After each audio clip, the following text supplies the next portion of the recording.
اب میریکلز ہونے لگے ہیں, اب یہاں پہ ڈالر جو ہے اس کا وہ نیچے آئے گا سب. بھئی یا تو یہ بتائیں, اور آپ کسی ایک پتر کو لے کے سعودی عربیہ جا رہے ہیں, کسی ایک بھتیجے کو آپ پتہ نہیں ترکی لے کے جا رہے ہیں, یہ آپ نے یہاں مطلب یہ تماشا اس قوم کے ساتھ بنائے. اور اب تک کوئی ہمیں کہ یار ہم برداشت سب کر لیں گے, آپ نے 30 اور 30 کیا ہے نا, 60 روپے کر لیں گے برداشت. آج تو حال جو ہے میری وہ گاڑی کی ٹینکی سے پوچھیں اور میرے دل سے پوچھیں, جو میں آج چکوال سے یہاں پہ یہاں پہ جو آئے ہوں, وہ آپ چھوڑ دیں, آپ سب برداشت کریں. او کوئی بتا تو دو نا یار یہ ہم نے کیوں کیا ہے. ہر آپ کا جو اعداد و شمار ہے, مطلب یہ اتنی بار کہا جا چکا ہے کہ شرم آنی چاہیے, لیکن شرم نام کی چیز اسلامی جمہوریہ سے جا چکی ہے. سارا اعداد و شمار اس وقت اچھے تھے. ہم عمران خان کی تعریف نہیں کرنا چاہتے. عمران خان کی تقریریں تب جب حکومت میں تھا, میں آپ سے کہتا تھا کہ ناقابل برداشت ہے, ہم نہیں سن سکتے, وہ نئی گفتگو سنی جا سکتی. اور پر سارے اعداد و شمار کہہ رہے ہیں بہتر تھے, اکانومی ایکسپینڈ کر رہی تھی, ایکسپورٹس اتنے لیول پہ ملک کی تاریخ میں نہیں آئے تھے, پیٹرول سبسیڈائز تھا, ٹھیک تھا, وہ فائنانس کر رہے تھے نا. تو اب آپ کو تکلیف ہو گئی ہے. اب ہے کارنامہ کیا ہے, بڑھا دیا پیٹرول, بڑھا دیا ڈیزل, اور ہمیں کہنا چاہیے واہ سخت فیصلے کر رہے ہیں یہ جو ہے, یہ ہنرمند جو ہے, یہ سخت. ویسے ان سخت فیصلوں کے حامی آپ ہی تھے, آپ کہہ رہے تھے کہ ناگزیر ہے سخت فیصلے کرنا. اب سخت فیصلے ہو چکے ہیں, عوام پس رہے ہیں. سلمان صاحب, پی ٹی آئی کے دور حکومت میں آپ ہی تھے جو سب سے زیادہ مہنگائی کے خلاف آواز اٹھاتے تھے. بجلی 7 روپے کچھ پیسے اور پیٹرول کی قیمت آپ کے سامنے ہے.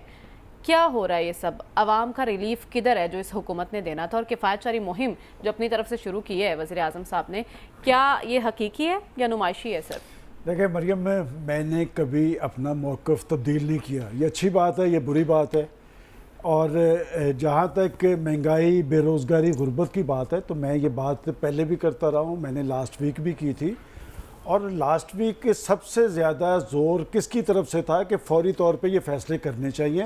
یہ فیصلے کیے کس نے تھے, یہ کھلواڑ کھیلا کس نے تھا, لایا کس لیے تھا؟ کوئی غیر آئینی تھا, تو کوئی غیر سیاسی تھا, کوئی غیر جمہوری تھا, کہ جنہوں نے فیصلہ کیا. اور یہ تو قیمت ابھی 217 روپے پر لیٹر پہ دستخط ہوئے ہیں. میرا نہیں خیال کہ جب آپ نے یہاں تک لے آئے 2208 تک, تو باقی بھی گھونٹ بھر لیتے. کہ بات یہ کہ جس وجہ سے یہ کیا گیا ہے, قطع نظر اس بات کے کہ اس پہ معاہدے پہ دستخط کس نے کیے تھے, کیوں کر کیے تھے, اور پھر سارے اس معاملے کو ڈبونے کے لیے آپ نے 10 روپے کی کمی کی تھی. یہ کوئی نیا کام تو نہیں ہونے گیا. اور بات یہ کہ اگر آپ پیٹرول پر بجلی گرائیں یا بجلی پر پیٹرول گرائیں, آگ تو بھڑکے گی, اور آگ بھڑک رہی ہے. اور اس سارے عمل میں متاثرین کون ہوں گے؟ وہ پاکستان کے عوام ہوں گے, 99% عوام. اور اگر اس میں کسی نے کوئی خاموشی اختیار کیا تو وہ ایک بڑا محدود سا طبقہ ہے, عمرہ کا طبقہ, جسے ہم پاکستان کی اشرافیہ کہتے ہیں. اور میں ہمیشہ یہاں پر آئی ایم ایف کو اس لیے ٹارگٹ کرتا ہوں کہ وہ آئی ایم ایف جب پاکستان کی حکومتوں سے, ان حکومتوں سے جو پاکستان کے اندر تبدیلی سرکار تھی, جنہوں نے پاکستان کے عوام کو ریلیف فراہم کرنی تھی, پاکستانی عوام کو پتہ چلنا چاہیے کہ یہ آئے کیسے تھے, کیوں کر لائے گئے تھے, کہتے کیا تھے. اس لیے کہ اس آئی ایم ایف کو جس کے بارے میں کہتے تھے کہ اس کی طرف رجوع کرنا, خودکشی کر لوں گا, اور خودکشی انہوں نے تو نہیں کی, پاکستانی عوام خودکشی کرتے دیکھے گئے ہیں اور کریں گے ابھی. اس لیے کہ معاہدہ ہوا ہے, اور معاہدے پہ آج سے چند ہفتے پہلے جو بیانات عمران خان صاحب دے رہے تھے اسی معاہدے کے حوالے سے, وہ آج شہباز شریف صاحب دے رہے ہیں, جسٹیفائی کر رہے ہیں اس کو. اور ماضی کے اندر بطور اپوزیشن لیڈر جو بیانات شہباز شریف صاحب دے رہے تھے مہنگائی کے حوالے سے, آپ اٹھا کے دیکھ لیں, اگر کوئی لفاظی میں تبدیلی ہو, وہی بیانات تو آج عمران خان صاحب دے رہے ہیں. اس کا مطلب مجرم یہ سارے خود ہیں, سیاستدان.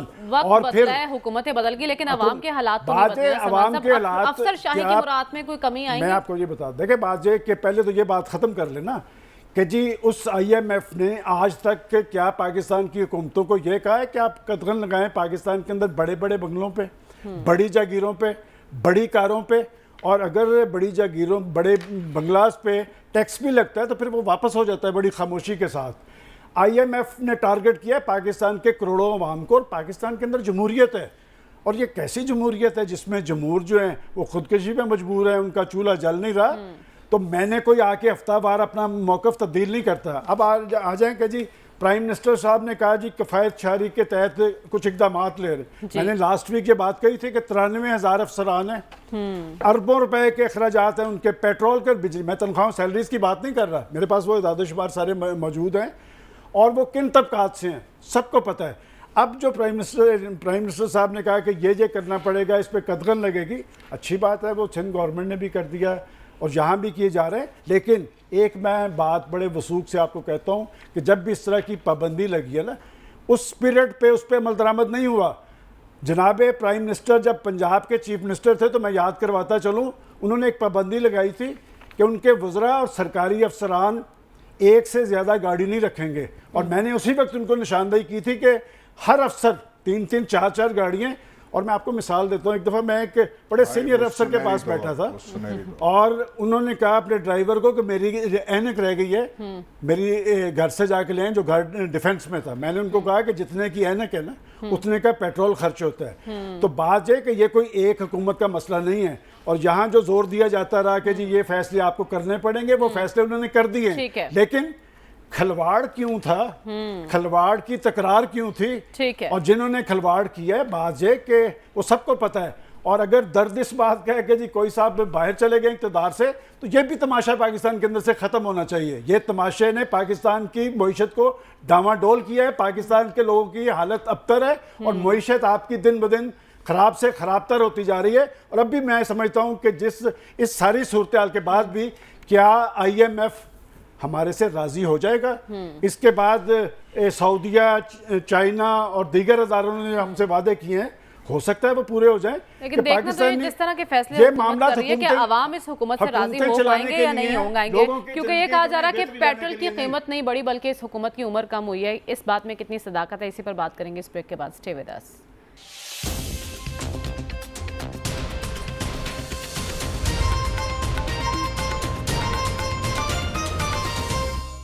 ویلکم بیک ناظرین. حکومت کے سخت معاشی فیصلوں سے عوام کی مشکلات میں اضافہ ہوا ہے. ڈاکٹر صاحب, عوام کی مشکلات بڑھتی جا رہی ہیں. IMF سے قرض کی منظوری کے بعد اس حکومت کا مستقبل کیا ہوگا اور معیشت کو کس حد تک سنبھالا ملے گا؟ دیکھیے, حکومت کا مستقبل تو معنی نہیں رکھتا. آپ عوام کے اور اس غریب آدمی کے مستقبل کی بات کیجئے جو کہ 15 سے 20 ہزار روپے مہینے تنخواہ لیتا ہے یا بھاگ دوڑ کر کے کما لیتا ہے. اس کا مستقبل کیا ہے؟ حکومت میں جو لوگ ہیں ان کا مستقبل سیف ہے, سیکیور ہے. ان کے مستقبل کو کیا ہے؟ پاکستان میں حالات خراب ہوں گے, پاکستان سے باہر چلے جائیں گے. یہی تو ہمارے سیاسی نظام کی خوبی ہے کہ جو لوگ پاور پوزیشن پہ ہوتے ہیں ان کو کوئی فرق نہیں پڑتا. انہوں نے اپنا ایک سیف ہیون اپنے لیے دوسرے ملکوں میں کریٹ کیا ہوا ہوتا ہے. یہی وجہ ہے کہ ان کی کمٹمنٹ ڈاؤٹ فل ہے. پاکستان میں اپریل میں گورنمنٹ چینج ہوئی تھی نا, اپریل کے مڈل سے لے کر آج تک جو کچھ ہو رہا ہے اور جو کچھ ہم دیکھ رہے ہیں, اس سے پاکستان کی سیاست اور معاشرت میں دو ایسے رجحانات ابھرنا شروع ہوئے ہیں. اگر وہ بڑھتے رہے تو اس کے نتائج پاکستان کی معاشرتی ہم آہنگی اور سیاسی استحکام کے لیے بڑا خطرہ بن سکتا ہے. اور وہ پہلا رجحان ہے جس کو ہم کہتے ہیں ہوپ لیسنس, ایک نا امیدی. عام آدمی کے لیول پہ آپ کو وائلنٹ ری ایکشن اس لیے نظر نہیں آتا کہ نا امیدی ہے کہ کچھ نہیں ہوگا, کوئی ہم تبدیل نہیں کر سکتے. جو صاحبان اقتدار و اقتدار ہیں وہ حکومت کا بھی مذاق اڑاتے ہیں, نظام کا بھی مذاق اڑاتے ہیں, عام آدمی کا تو مذاق اڑاتے ہی ہیں. اور اگر یہی پیسے پچھلی حکومت یعنی عمران خان کی حکومت ہوتی اور اس نے بڑھائے ہوتے تو کیا مفتاح اسماعیل, پرائم منسٹر شہباز شریف اور PMLN کا رد عمل وہی ہوتا جس رد عمل کا اظہار انہوں نے پچھلے 24 گھنٹے کے اندر کیا ہے؟ تو یہی تو میرا پوائنٹ ہے کہ پاکستان میں سچ اور اصول کوئی چیز نہیں ہے, بلکہ مجھے کیا سوٹ کرتی ہے. تو ایک تو پاکستان میں ٹینڈنسی ہے عام آدمی کے لیول ہوپ لیسنس, نا امیدی کہ ہمارا مستقبل کچھ نہیں ہے. دوسری ٹینڈنسی جو پاکستان میں اس وقت بننا شروع ہو گئی ہے اپریل کے بعد سے, اس کو ہم کہتے ہیں ایلینیشن، پولیٹیکل ایلینیشن، سیاسی عدم وابستگی۔ سیاسی عدم وابستگی کا مطلب یہ ہوتا ہے کہ عام آدمی کا لگاؤ سیاسی اور معاشرتی نظام سے کم ہو جاتا ہے، لہٰذا اگر وہ احتجاج نہیں کرتا تو اس کا مطلب یہ نہیں ہے کہ وہ حکومت کے حق میں ہے، بلکہ وہ اتنا نا امید ہو گیا ہے کہ کل کو اگر اس سیاسی نظام کو کوئی نقصان پہنچانے کی کوشش کرے گا تو عام آدمی اس کو ڈیفینڈ کرنے کے لیے کھڑا جو ہے وہ نہیں ہوگا۔ تو میرا خیال یہ ہے کہ ہمارے سیاسی لیڈران کو سچویشن کو سمجھنا چاہیے، ذاتی انا اور ذاتی فائدوں سے ایک طرف رکھ کے عوام کی طرف توجہ دیں، اور اگر ایسا نہیں کریں گے تو میرے نزدیک یہ بے معنی ہوگا کہ شہباز شریف پرائم منسٹر ہے یا کوئی اور پرائم منسٹر ہے۔ ہم اس تقسیم سے بے معنی، ہمارے عہدے بے معنی ہو جائیں گے، ہمارا نظام جو ہے وہ بس اسی طرح چلتا رہے گا جس طرح اور بہت سے افریقہ کے ممالک میں لگ بھی رہا ہے کہ عوام چلتا سیاست سے اب مایوس ہو چکے ہیں۔ لیکن خاور، ہم دیکھ رہے ہیں کہ پی ٹی آئی کے جو رہنما آج تنقید کر رہے ہیں مہنگائی پر، چند مہینے پیچھے چلے جائیں تو وہ یہ جواز پیش کرتے تھے کہ عالمی منڈی میں پیٹرول کی قیمتیں بڑھ رہی ہیں، اس لیے ہمیں بڑھانی پڑ رہی ہیں۔ آج اگر پی ٹی آئی کی گورنمنٹ ہوتی تو کیا نتیجہ مختلف ہوتا؟ دیکھیں، یہ تو ایک مفروضہ ہے۔ پی ٹی آئی والے یہ کہتے ہیں، جس طرح ابھی بات کر رہے تھے یاسر صاحب، کہ پی ٹی آئی والے یہ کہتے ہیں کہ ہم نے بندوبست کیا ہوا تھا کہ کہاں سے پیسے نکالنے اس پیٹرول کو سبسیڈائز کرنے کے لیے۔ اب ظاہر ہے وہ نہیں ہے تو وہ بات کرنے کے حق بجانب ہے کہ ہم کر سکتے تھے، اب تو ہم نے نکال دیا تو آپ سنبھالیں۔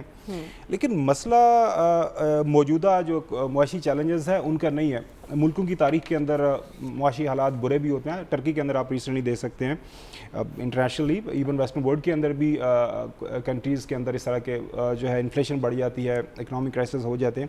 مسئلہ ہمارے اس وقت سسٹم کا جو ہے اس کے لیجیٹیمیسی کرائسس کا ہے، اور ہم جو کینسر زدہ سسٹم ہے اس کو ٹھیک کرنے کے لیے پیناڈول کا استعمال کریں۔ موجودہ جو اس وقت جو پارلیمان ہے، اسی پارلیمان کے حوالے سے تمام جو اس وقت سیاسی جماعتیں حکومت کا حصہ ہیں وہ کہتی رہی ہیں کہ یہ ایک ریگڈ سسٹم ہے، ریگڈ اسمبلی ہے، اس کے ذریعے جتنے فیصلے ہو رہے ہیں، فیصلہ سازی ہو رہی ہے، اس کی کوئی قانونی حیثیت نہیں ہے۔ ہمیں نئے الیکشن کی طرف جانا ہے تاکہ نظام صاف ہو۔ اب اس کے بعد ہم نے دیکھا ایک چمتکار ہو گیا۔ میں نہیں جاتا کہ اس کانسپریسی تھیوری کے پیچھے کون باپ کا باپ تھا، کون کسی کا ماما چاچا تھا، کیا تھا، کچھ ہو گیا، سسٹم ہو گیا، آ گیا نیا۔ اب وہ پولیٹیکل پارٹیز جو کہہ رہی تھی کہ ہم نے الیکشن میں جانا ہے، وہ کہہ رہی ہیں کہ ہم نے حکومت کرنی ہے اور ہم نے اپنا وقت پورا کرنا ہے، اور اس کے لیے ہمیں جو ہے بالکل ہماری حکومت کو جائز حکومت مانا جائے۔ اسی حکومت پی ٹی آئی کی حکومت کے خاتمے سے پہلے مریم، ہم نے مہنگائی مارچ مریم صاحبہ کی طرف سے ہم نے دیکھا، بالکل ہم نے P T I M F کے اگینسٹ بلاول بھٹو زرداری کا مارچ ہم نے کراچی سے اسلام آباد دیکھا۔ ہم نے جو تمام ان کے جو وزراء ہیں، مفتاح اسماعیل ہوں، احسن اقبال صاحب ہوں، محترم شہباز شریف صاحب ہوں، ایون حمزہ شہباز، سارے یہ لوگ حکومت کو ٹارگٹ کرتے تھے کہ ان سے گورننس نہیں ہو رہی، مہنگائی ہے، برا حال ہو گیا ہے۔ اب بنیادی طور پر تو میڈیا والے یا عام لوگ یہی پوچھ رہے ہیں، جناب اعلیٰ آپ نے یہ کہا تھا، آپ کی حکومت آ گئی ہے تو اب یہ کیا وجہ بن گئی کہ ساری مہنگائی ہو گئی ہے؟ اس سارے معاملے سے نکلنے کے لیے جو میں نے کہا کہ اس کینسر زدہ سسٹم کو اگر آپ نے ٹھیک کرنا ہے تو اس کے لیے آپ کو کیمو تھراپی چاہیے، پیناڈول سے گزارا نہیں ہوگا۔ کیمو تھراپی کیا ہے میرے نزدیک؟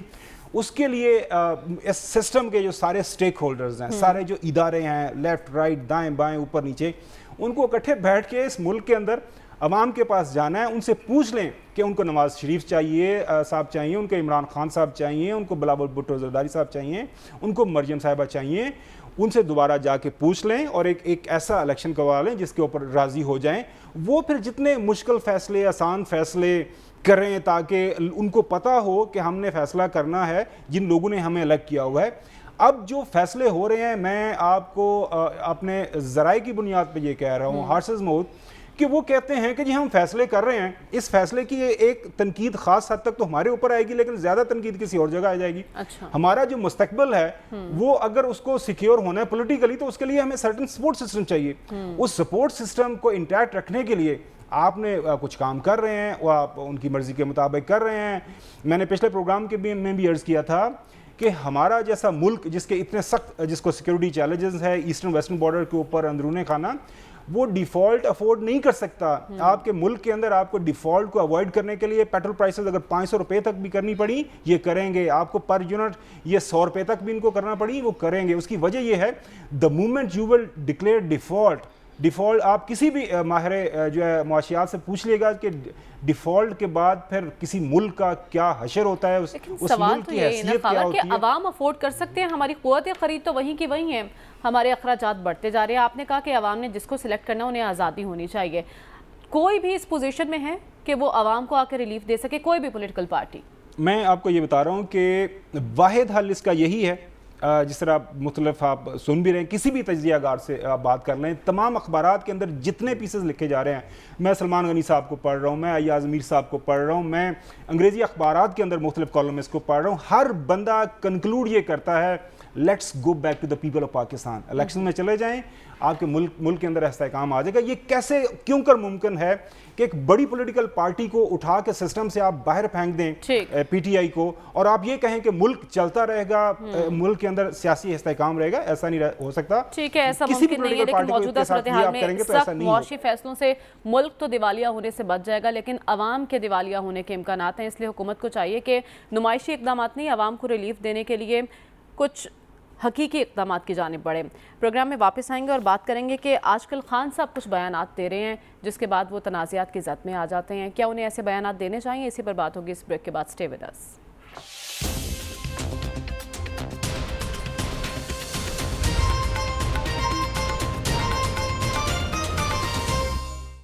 ویلکم بیک ناظرین. عمران خان صاحب آئے روز انٹرویوز دے رہے ہیں اور جلسے کر رہے ہیں اور بار بار نیوٹرلز کو مخاطب کرتے ہوئے کہتے ہیں کہ آپ نیوٹرل رہیں بسم اللہ, لیکن سب جانتے ہیں کہ طاقت آپ کے پاس ہے. اور اس کے علاوہ ایک اور انہوں نے متنازع بیان دیا جس پر کافی واویلا بھی مچا. لیکن ایاز صاحب, آپ کو لگتا ہے کہ کیوں مخاطب کر رہے ہیں خان صاحب بار بار نیوٹرلز کو, اور جیسا کہ وہ کہہ رہے تھے کہ میں نکلوں گا تو زیادہ خطرناک ہو جاؤں گا, کیا واقعی وہ خطرناک ہو چکے ہیں؟ نہیں, آپ جو کہہ رہی ہیں نا نیوٹرل سے کیوں لے رہے ہیں, یہ جو برطانوی جمہوریت کا حصہ ہے جو ہمیں یہاں سنایا جاتا ہے کہ یہ نو کانفیڈنس موشن ہے, وہ بچے کو نہیں پتا یہ نو کانفیڈنس موشن کیسے آیا. کوئی شک رہ گیا. پاکستان میں پہلے جو اقدامات ہوتے تھے اس میں وہ جو پنجابی کا لفظ ہے کوئی چھپاندرا رہ جاتا تھا. یہ ایسا بریلینٹ ایک موو ہوا ہے کہ پورے پاکستان میں پھیلا ہوا ہے. یہ ہوا کیسے ہے؟ جب دیکھتے ہیں شہباز شریف کو, ہمارے وردی پرائم منسٹر, اور پھر جو ایف آئی اے کیس دیکھتے ہیں, پھر وہ جو سوٹ پہن کے وہ گئے ہوتے ہیں وہاں پہ ترکی, اور ایک وزیر عمران خان جاتا ہے وہاں پہ ٹرکش پریزیڈنٹ کھڑا ہوتا ہے, یہ جاتے ہیں ایک وزیر وہاں پہ آگے, لیکن یہ پھر بھی خوش وارے نیارے ہو گئے ہیں. وہ ان کی تو ہنسیاں جو ہے بچیں جو ہے نہیں کر رہے.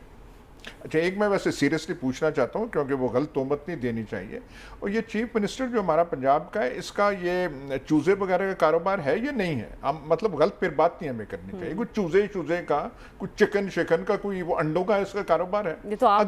اگر ہے وہ یار کون سا, مجھے کوئی وزیر اعظم بتا دیں, بورس جانسن, جو بائیڈن, کوئی اور جن کے کاروبار ہیں اس طریقے سے. اور شوگر مل اس چیف منسٹر کی ہے, یہ جو روز بس کٹیں تھوڑی سی چینج کر دی ہیں ویسے, وہ پہن کے آ جاتا ہے.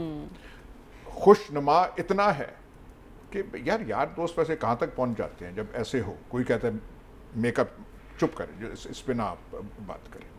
یہ ساری جو باتیں ہیں, تماشا ہے کہ یہاں پہ لگائے. اور یہ جو ہم جو رو رہے ہیں عوام کا, یہ ہے عوام, اوہو ان کے چہرے آپ دیکھیں, بیٹے کو یہاں لگا دیا چیف منسٹر, بھتیجوں کو سعودی عرب بلا لیا, بیٹے کو ترکی کر لیا, اور نیب قانون میں چینج لے آئے یا نہیں لے آئے قوم کو پتہ بھی نہیں ہے کہ ایکچول کیا لے آئے ہیں. وہ جو 90 دن ریمانڈ ہوتی تھی وہ 14 دن ہو گئی ہے. وہ جو یہ تھا کہ 14 دن میں آپ نے کیس تیار کرنا ہے, وہ 1 سال ہو گیا ہے. انہوں نے اپنا مطلب نکال لیا ہے. وہ ڈاکٹر رضوان بیچارہ اگلے گھر جو ہے اس کے درجات بلند ہونے, اس نے کیس پریپیئر کیا تھا.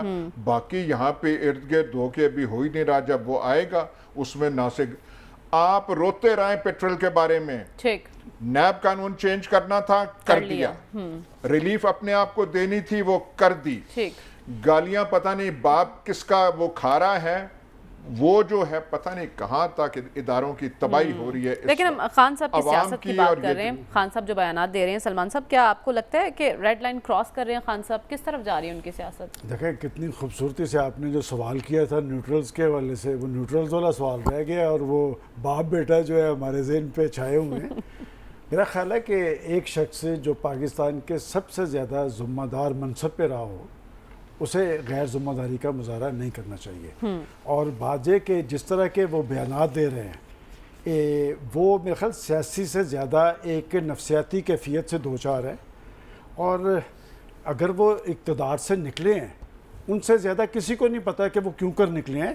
اور جو نیوٹرلز کی بات کی گئی ہے کہ یہاں پر ایک کھیل ہوا جس کے نتیجے میں یہ آ گئے, تو وہ 2018 والا کھیل ہمیں اس پروگرام میں بتایا گیا. مجھے تو نہیں پتا تھا کہ یہ پھٹے اور یہ سیڑھیاں یہ کیسے لگتے ہیں. دیکھیں بات یہ کہ نیوٹرلز کا رول تھا ہے, لیکن یہ کہ اجازت کسی شخص کو نہیں دی جا سکتی کہ وہ شخص اگر اقتدار سے نکل گیا تو وہ کہتا ہے کہ جی ملک دیوالیہ ہو جائے گا, ایٹم بم ختم ہو جائے گا, فوج ختم ہو جائے گی.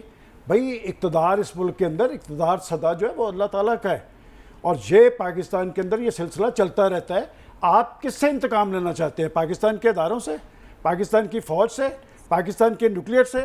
بات یہ کہ اگر آپ میں کوئی اہلیت ہوتی تو یہاں تک نوبت کیوں پہنچی؟ بات یہ کہ یہاں تک نوبت کیوں پہنچی کہ اپنے ہاتھوں کے تراشے ہوئے پتھر کے سلم اپنے بت خانوں میں بھگوان بنے بیٹھے ہیں, اور وہی کہہ رہے ہیں, وہی الزام لگا رہے ہیں. کس کو کہا تھا میر جعفر؟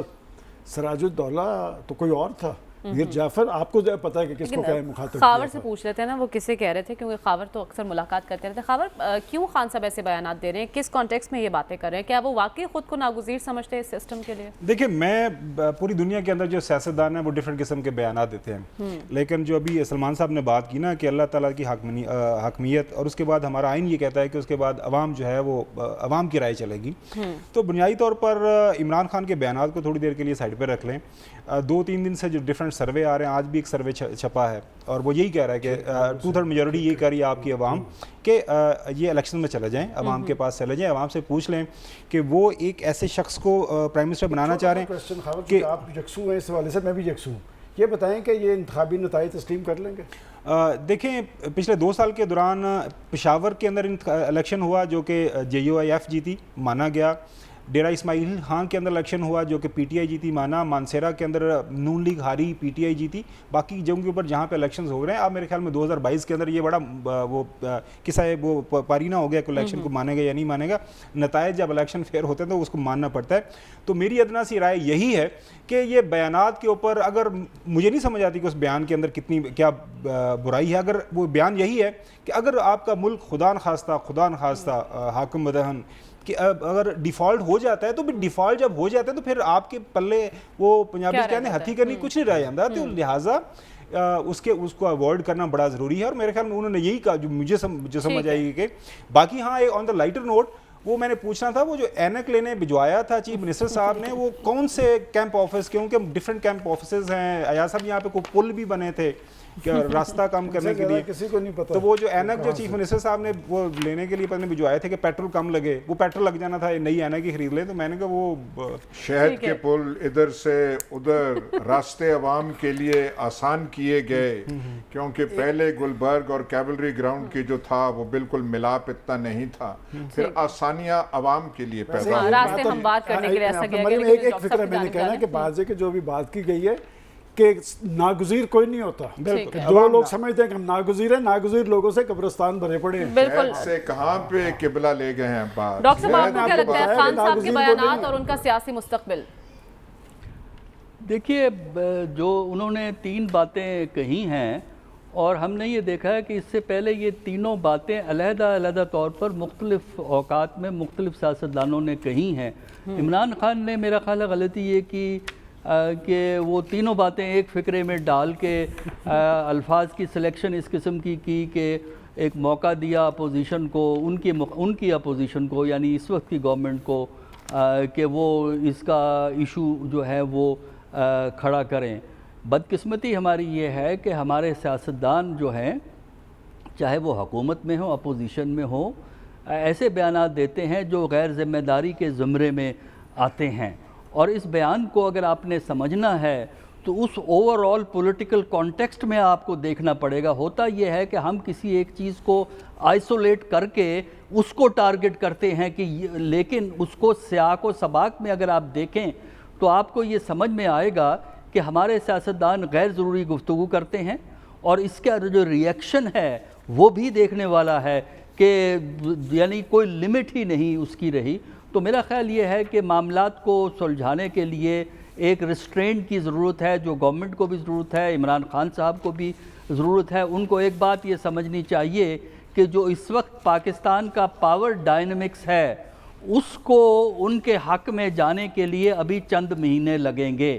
ان چند مہینوں کے اندر جو عدم وابستگی کے رجحان کی میں نے بات کی ہے اور جو ہوپ لیسنس کی بات کی ہے, اس کو مینیج کرنا دونوں کے لیے ضروری ہے, ورنہ یہ بھی ہو سکتا ہے کہ اس سے ایسے رجحانات اس ملک میں پیدا ہوں کہ ان دونوں کو, یعنی اس وقت کی اپوزیشن کو, اس وقت کی حکومت کو جو ہے وہ نقصان ایکول طور پہ پہنچے. لہذا دانش مندی سے معاملات کو ایڈریس کریں ورنہ شاید سچویشن دونوں کے ہاتھ سے نکل جائے گی. ٹھیک ہے, یعنی ہمیں کوئی پرواہ نہیں ہے, ہمارے خلاف کیسز ختم ہونے چاہیے, کیسز کمزور ہونے چاہیے, نیب قانون فنا ہونا چاہیے. باقی جو ہے مجھے اقتدار چاہیے, ملک دیوالیہ بالکل آپ کی بات صحیح ہے کہ یہی اس ٹھیک ہے, لیکن ڈاکٹر صاحب کی گفتگو سے یہ نتیجہ نکلا کہ دونوں جانب ہوش کے ناخن لینے چاہیے, نہیں تو دونوں کے لیے خسارہ ہی خسارہ, اور سب سے زیادہ نقصان تو عوام کا ہی ہونا ہے. آج کے پروگرام سے اجازت دیجیے, آپ سے انشاءاللہ کل ملاقات ہوگی. اللہ حافظ.